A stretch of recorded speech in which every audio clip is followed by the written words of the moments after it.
Hello అండి.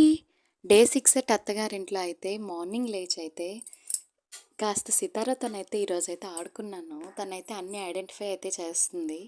ఇంకా కూడా ఇంగ్లీష్‌లో చేస్తుంది. ఐస్, నోస్, టీత్, మౌత్ అని ఇవన్నీ అడిగితే చెప్పింది. నెక్స్ట్ పిల్లలకి ఫ్రెష్ అప్ చేసి నేను ఫ్రెష్ అప్ అయ్యి ఈరోజు సాటర్డే కదా! ఎలానో ఉల్లి, వెల్లుల్లి అయితే మా ఇంట్లో తినరని చెప్పి ఒక డిఫరెంట్ టైప్ ఆఫ్ టిఫిన్ అయితే నేనైతే ఊహించుకొని ప్రిపేర్ చేశాను. అదేం లేదు, గోధుమ పిండిలో కాస్త ఉప్పు, పంచదార అయితే వేసి బాగా కలిపి కాస్త పంచదార అయితే ఎక్కువ వేసి ఈ విధంగా అయితే అట్లా అయితే పోసాను. చాలా క్రిస్పీ అండ్ క్రంచీగా మాత్రం వస్తాయి. చుట్టుపక్కల కాస్త ఘీ అప్లై చేసి కాల్చుకుంటే అట్లన్నవి దీపట్లా చాలా బాగుంటాయి. తర్వాత మామయ్య గారికి, అత్తయ్య గారికి టిఫిన్ అయితే ఇచ్చి పిల్లలకైతే అన్నం తినిపించి నేను కూడా తిన్నాను. నాకైతే నచ్చింది. దాని తర్వాత ఫంక్షన్ ఉందని ఈరోజు వంట ప్రోగ్రామ్ ఏమీ లేకుంటే మళ్ళీ సితారతో అయితే ఇంకాస్త అయితే ఆడుకున్నాను.